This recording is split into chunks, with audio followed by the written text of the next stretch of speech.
Danny Flexen here for Seconds Out with the latest edition of Seconds Out FLEXpectations, our weekly look ahead at what is to come in the boxing world.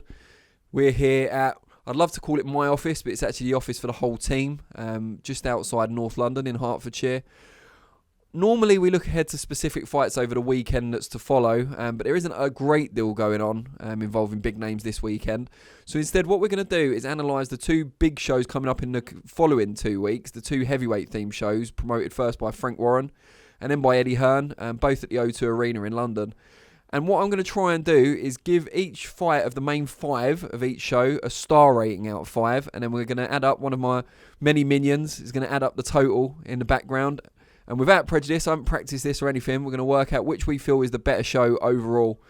So I hope I don't annoy anyone or get myself into trouble, but I'm going to give it an honest assessment of both shows. So let's crack on with it right now. First off, July 13th, so the end of next week, Frank Warren hits the O2 with his heavy duty show.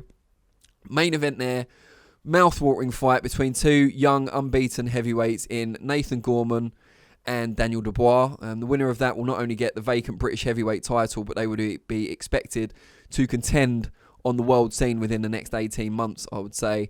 Gorman's had a few more fights as a pro. Both had limited amateur experience. Dubois is very much the puncher. Gorman's more of a boxer, very good mover, trained by Ricky Hatton, of course, and a good body puncher, as you would expect. I would give this one, and bear in mind these star rankings are based on context, so it's not like a world level fight like Joshua Ruiz would be 5 stars, and then as a result Gorman Dubois would have to be 4. It doesn't work like that. It has to be judged on its own context, and for a fight between two unbeaten domestic heavyweights, it doesn't get any better than Dubois Gorman. So within its own context, I'm giving that 5 stars. 5-star main event. Well done, Uncle Frank.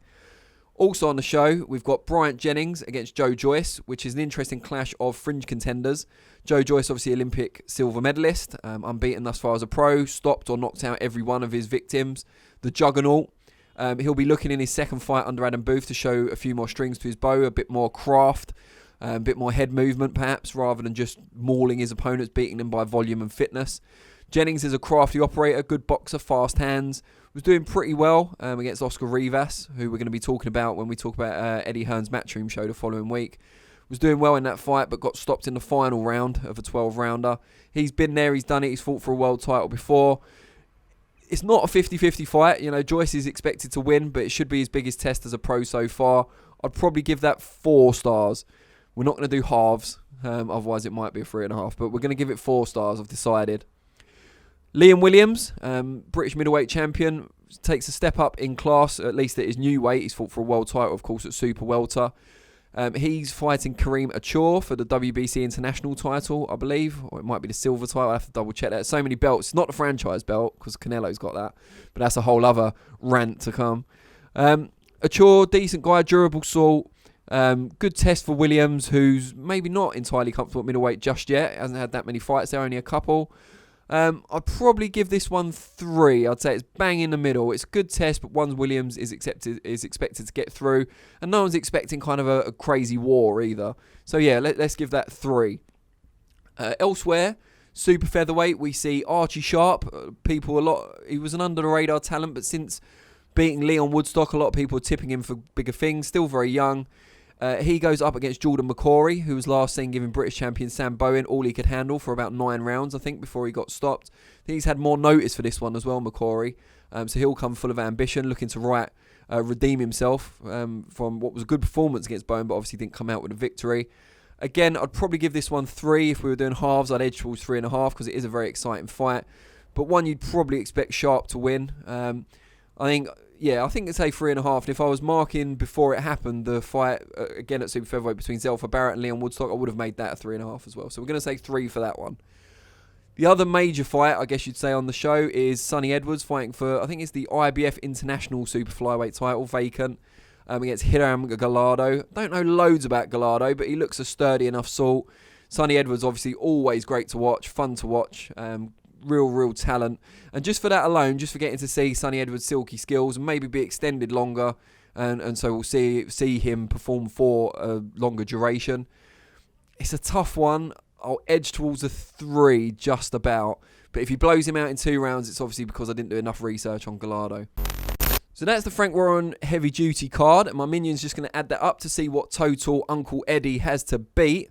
So Uncle Frank has managed to get an impressive 18, I'm being told, in my non-existent earpiece. 18 out of 25, which is going to be tough for Eddie to beat. Eddie is leading with Dillian Whyte against Oscar Rivas. Great heavyweight main event. It might not have captured the public imagination as much as the Chief support, which we'll come to in a minute. However, it does pit two guys in the world heavyweight top 10, which, as we've seen recently, may be more open than we previously believed. Rivas is a short but muscular Colombian based in Canada, strong, fast, intelligent fighter, good amateur, better amateur than Dillian Whyte. Dillian Whyte, of course, has just improved massively over the last few years since his defeat to Anthony Joshua, beating the likes of Joseph Parker, getting off the deck to do so, Lucas Brown, Robert Helenius, really clearing up the guys kind of in and around him in the heavyweight stakes. Could this be his last fight before fighting for a world title? It's hard to say. But a real test for him, and one that's kind of gone under the radar to an extent because of the attention on the Chief support. I think people are assuming, not knowing too much about Rivas, that it's going to be a cakewalk for Whyte. I don't see that at all. I think it'll be a very close fight and a very, very high level. That has to be a 5.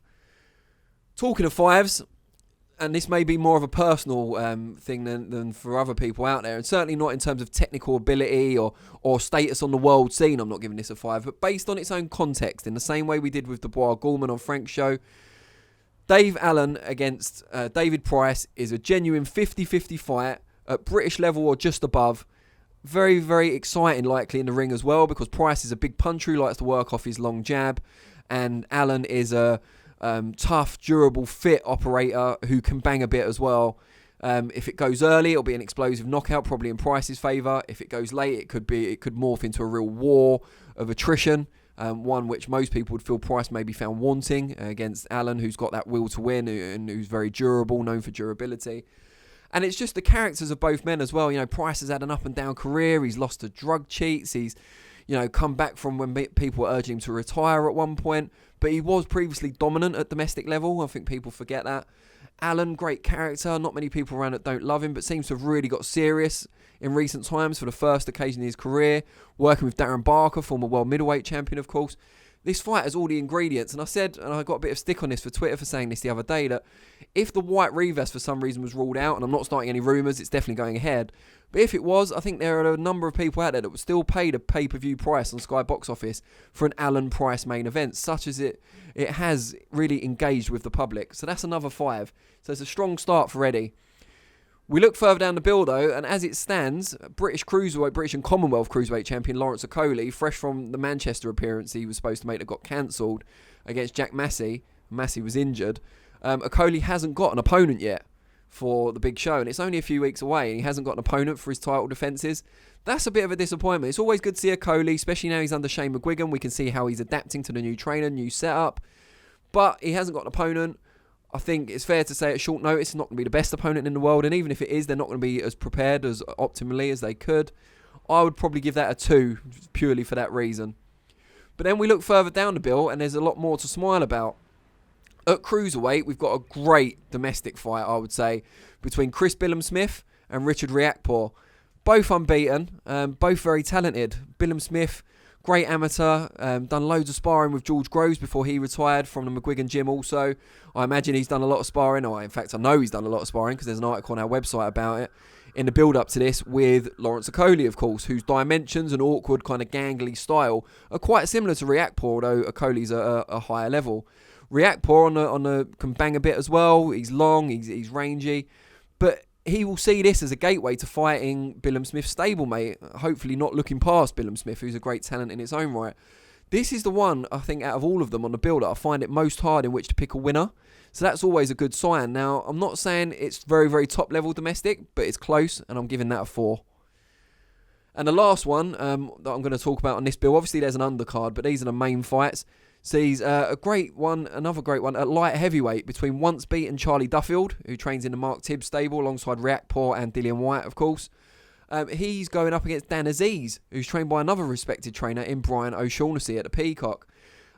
Aziz, he's been very much under the radar, not talked about as much as he should talent.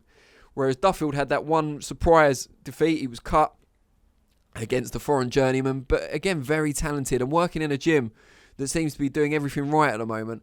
That's a really tough one to call, though. The level, because they're still quite early in their career, they've both got a lot of improvement to do. I'd put that more at a 3 rather than the 4 that Billum Smith Reactport deserves. And so both scores are in now, and we can see... What's that? Yes, I'm getting you loud and clear. This is like a Eurovision Song Contest for those old enough still to watch it. We're getting 19 for Eddie Hearn's Big Show, which is a point superior to Uncle Frank. Sorry, Frank.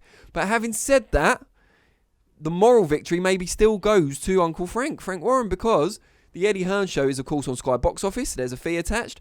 Whereas the Frank Warren Show is on normal BT Sport or no fee attached BT Sport. So still a subscription service, of course. But, you know, only losing by 1 point to a show that's got a pay-per-view mantle could be a lot worse.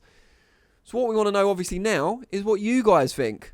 What rankings, or what ratings, would you give to each of these 5 fights on each show and your overall totals for each show? In other words, which is the better show? But do it the scientific way. Don't just say, well, Frank's show's loads better. You don't know what you're talking about. Maybe I don't, but at least I've gone about it in a scientific manner. So tell us what you think, having added up your own scores, and also tell us which fight you're most looking forward to and why.